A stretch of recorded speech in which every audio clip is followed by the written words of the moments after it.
ભરૂચથી લોકસભા જીતવા માટે ચૈતર વસાવા મહેનત કરી રહ્યા છે. તેઓએ બીજી યાત્રાની પણ જાહેરાત કરી દીધી છે, પરંતુ કોંગ્રેસમાં એવા ડખા થઈ રહ્યા છે જેને લઈને જે ચૈતર વસાવા છે તેમની જીત પર અથવા તો તેમના વોટ પર ક્યાંક ને ક્યાંક અસર પડી શકે છે તેવા સમાચાર વારંવાર આવતા રહે છે. ત્યારે ફરી એક વખત એવા સમાચાર આવ્યા છે જે ચૈતર વસાવાની મુશ્કેલીમાં વધારો કરી શકે છે. ઇન્ડિયા ગઠબંધન અંતર્ગત આમ આદમી પાર્ટી અને કોંગ્રેસનું ગઠબંધન થયું છે અને આને લઈને જ બંને પાર્ટીઓએ એક જ ઉમેદવાર ઊભો રાખ્યો છે અને એ છે ચૈતર વસાવા.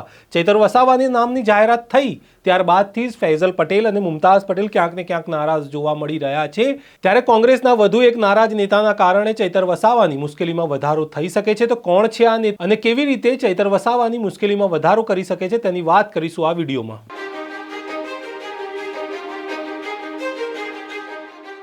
નમસ્કાર, નવજીવન ન્યૂઝમાં આપનું સ્વાગત છે. હું છું આપની સાથે ફૈસલ મંસૂરી.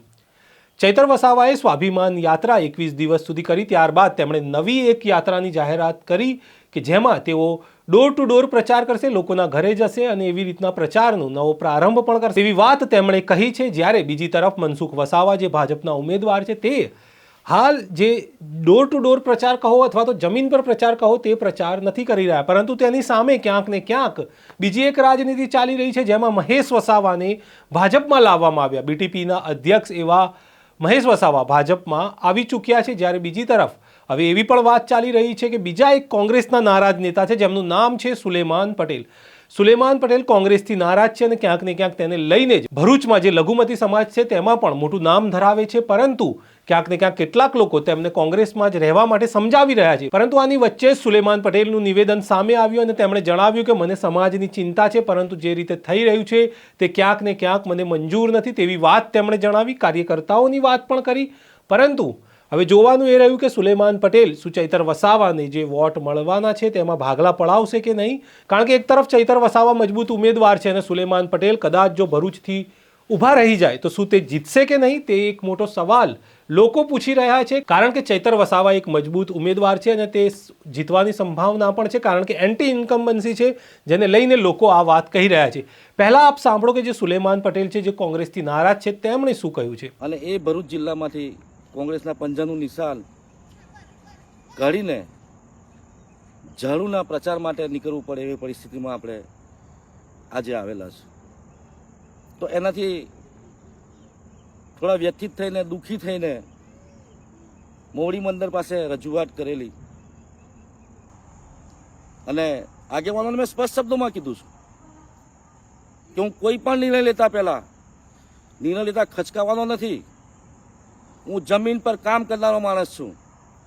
કોઈ પૈસા લઈ લોભ લાલચમાં આવનારો સુલેમાન પટેલ નથી કે એને કોઈની ડર નથી કે કોઈને ડરાવીને કોઈ પાર્ટીમાં ઘુસાડીને લઈ જાય એ આ સુલેમાન પટેલ નથી. પણ આવનાર દિવસોમાં મારા કાર્યકરને નુકસાન ના પહોંચે એનું કામ થાય, જે મારી પરખે ચાલી રહેલો છે એનું વિચારવાની મારી ફરજ છે. અને એના માટે ભવિષ્યના દિવસોમાં અમારે જે કંઈ મારું પ્લેટફોર્મ બનાવવું પડે એના માટે હું તૈયાર છું. મારાથી કંઈ ખોટું બોલાઈ ગયેલું હોય તો માફી માગું છું, પણ મારા દિલની વરાર હતી. અને આજે એક જ વાત મિટિંગ પૂરી થયા પછીનો મારા કોંગ્રેસના કાર્યકરોએ જે વહેતી કરેલી છે, પોતે એવું ઈચ્છતા હોય એવું લાગેલી રહેલું છે કે સુલેમાન પટેલ ભાજપમાં ચાલ્યો જાય. મને એવું લાગી રહેલું છે. મને સવાલ કરે છે કે તું ભાજપમાં જાય તારે સમાજની પડેલી નથી. સમાજની મને પડેલી છે, મને દરેક સમાજની પડેલી છે. જે માર ખાઈ રહેલો છે, કચરાઈ રહેલો છે, એમનો અવાજ કોઈ સાંભળવા તૈયાર નથી. એમના કામો કરવા માટે મારે અપક્ષ ચૂંટણી લડવી પડશે ને તો પણ હું લડીશ. મારે અન્ય કોઈ સિમ્બલ પર જવું પડે તો હું તે પણ ડિસિઝન લઈશ. પણ હું કોઈ ડિસિઝન પર ગયેલો નથી.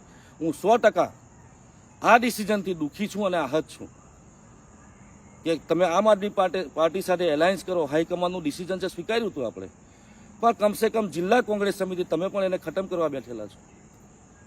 કમસે કમ કોંગ્રેસના કાર્યકરો જમીન પર દોડી રહેલા છે. તો આ હતા કોંગ્રેસના નારાજ નેતા સુલેમાન પટેલ, જેઓ કહી રહ્યા છે કે જો મારે પક્ષ છોડવો પડશે તો પણ હું છોડીશ મારા કાર્યકર્તા અને સમાજ માટે, પરંતુ ક્યાંક ને ક્યાંક સમાજ સુલેમાન પટેલ પક્ષ છોડે તેના તરફી છે કે નહીં તે પણ એક તેમણે જોવાનું રહ્યું. કારણ કે હાલ જ્યારે સ્વાભિમાન યાત્રા ચાલી રહી હતી ત્યારે જોવા મળી રહ્યું હતું કે મોટી સંખ્યામાં લોકો ચૈતર વસાવાનું સ્વાગત કરતા હતા. બીજી તરફ એ પણ સવાલ છે કે સુલેમાન પટેલ જો દાવેદારી નોંધાવશે અને ચૂંટણીમાં ઊભા રહેશે લોકસભાની, તો ચૈતર વસાવાના કેટલા વોટ કાપી શકે છે તે પણ એક સવાલ છે. કારણ કે મુસ્લિમ સમાજમાં એક મોટું નામ છે અને જો ક્યાંક ને ક્યાંક સુલેમાન પટેલ ઊભા રહીને વોટ કપાય તો એનું નુકસાન ચૈતર વસાવાને જ જઈ શકે છે તેવી વાત સામે આવે છે. તેથી જ કેટલાક લોકો પ્રયત્ન કરી રહ્યા છે કે સુલેમાન પટેલ ભાજપમાં ન જાય અથવા તો અન્ય બીજી કોઈ પાર્ટીમાં ન જાય તેવા પ્રયત્નો પણ કેટલાક કોંગ્રેસના નેતાઓ કરી રહ્યા છે. પરંતુ સુલેમાન પટેલનું કહેવું છે કે મને સામેથી ખોટી રીતે સવાલ પૂછવામાં આવે છે, જેને લઈને તેઓ નારાજ થયા છે. હવે આગળ જોવું રહ્યું કે સુલેમાન પટેલ ઉમેદવારી નોંધાવે છે કે નહીં અને ચૈતર વસાવાને કેટલું નુકસાન થાય છે, અથવા તો ચૈતર વસાવા એક મજબૂત ઉમેદવાર તરીકે ઉભરી આવે છે અને ભરૂચના લઘુમતી સમાજ હોય કે આદિવાસી સમાજ હોય કે અન્ય સમાજ હોય તે તમામ ચૈતર વસાવાને સમર્થન કરે અને ચૈતર વસાવા જીતી જાય છે કે નહીં તે તમામ સમાચારો પર અમે નજર રાખી રહ્યા છીએ અને અપડેટ કરી રહ્યા છીએ. તેથી અમારી ચેનલને સબસ્ક્રાઇબ કરીને લાઇક કરવાનું ભૂલશો નહીં. ફરી મળીશું મહત્વના વિષય સાથે. ત્યાં સુધી નમસ્કાર.